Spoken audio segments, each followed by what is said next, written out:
So yeah, before this video starts, I will address the elephant in the room. I've been banned again on TikTok Live. It's only been a couple days. Don't worry, this ban is only gonna last 3 days, so I'll be back, hopefully without incident, for at least a week after this. Why was I banned? Firearms and hate speech. Now, I can explain.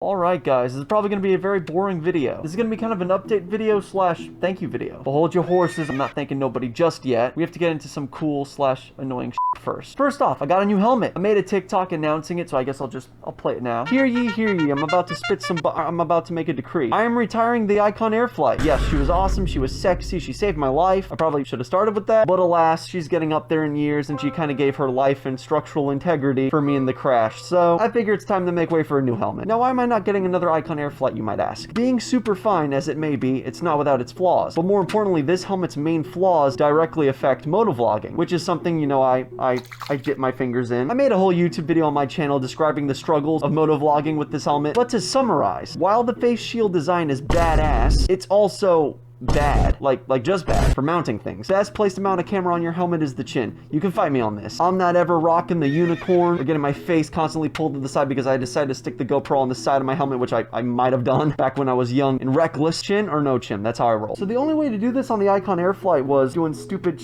like this, getting a mount and then sticking it on the bottom of your visor. But once you have a mic plugged into your camera and have cables running and everything, you can't really open your visor anymore. And I live in Florida, so you're stuck burning alive 90% of the year, panting like Sam Sulek after a warm-up set, just asking yourself, why? Why do I do this to myself? Good helmet, but not the most ideal for motovlogging by far. So I've currently already purchased another helmet. It's not here yet, but the size of this helmet that I bought, I'm not 100% sure that it's gonna fit my melon. The size lower, which I was trying to get initially, after contacting Revzilla, it's probably gonna stay sold out till January. But yeah, I guess I'm making this video to kind of take helmet recommendations. If this new helmet I'm getting, which is super sexy, is looser than...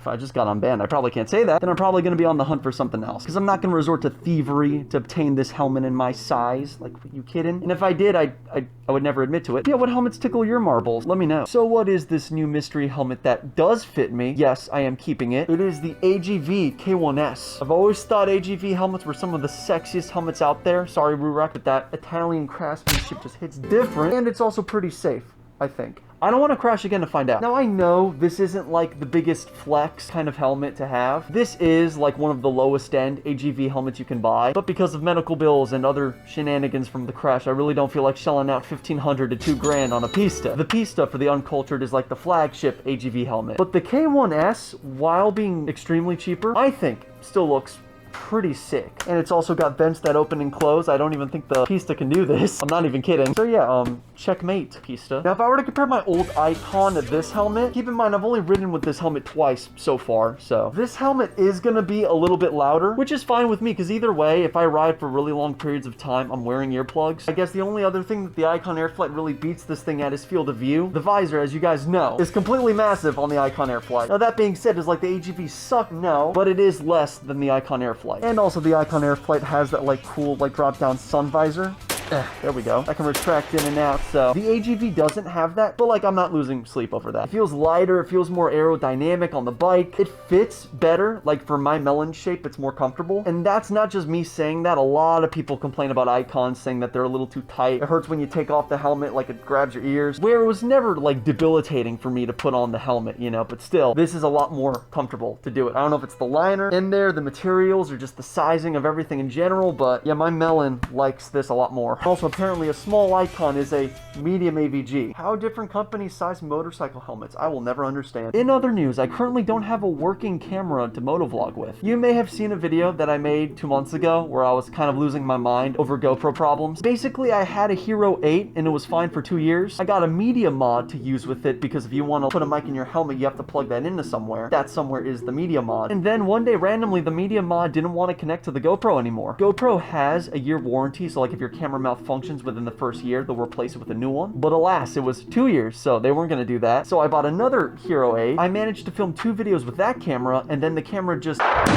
Camera won't turn on. It's completely unresponsive. I tried different batteries. I tried plugging it into the power source directly. Nothing works. It's just dead. So I contacted GoPro and they said they would replace it, but with the Hero 9 because they don't make the 8s anymore. Now the problem is I don't have a media mod for a 9. And to top it all off, the batteries are also not compatible between the two cameras. So I already sent the camera back. They haven't responded to me yet, and I know they have it. And yeah, just, you know, I'm trying. I'm trying so hard, guys. I also have a chin mount coming in for the AGV, so that's on its way. At least something is going right with that. The moto vlogs will return eventually. And this leads me to my final point. I made a post about this on my story on TikTok, but I don't feel like that does this justice. But yeah, I just wanted to thank you guys and gals because we just hit 10,000 followers on the TikTok. I've tried doing social media stuff on YouTube, Twitch, DLive, Mixer. You guys remember that? Pretty much every platform that you can think of for like over 10 years. And it usually ends with like the algorithm not really promoting the kind of content I'm making anymore, or just me not liking the content that I'm making, or just losing interest in things because like all my previous channels and stuff were like super focused on what they were kind of about, and then I just kept stopping. But recently things have been clicking and I don't know why. I feel better about the content that I'm making now more than I ever have, and the TikTok account is the biggest following I've ever had. So I don't know, it's just cool to feel kind of validated after all of these years, like I might be doing something right. Anyone who supported the channel, the TikTok, anyone who's reached out, messaged me, joined the live streams, joined the Discord, just like these past 3 or 4 months have just been really intense. I guess that's the word that I'll use. My mind and body, for whatever reason, have just been getting utterly annihilated, and just being able to make stupid videos and actually have people watch them, which that alone is crazy. Why do you guys subject yourself to this madness? Just talking to you dudes, making new friends, it's helped me deal with all of this more than even I probably even know at this moment. Like I feel a lot more confident writing this thing out now that it feels like I have some sort of backup. You know, you guys, my most trusted soldiers over the age of 8. So yeah, I just wanted to thank you to be verbal. So thank you guys. Now here's to the next 10,000 and the next and the next. Like I always say, TikTok and then world domination. That's the plan. That's pretty much it. Bye.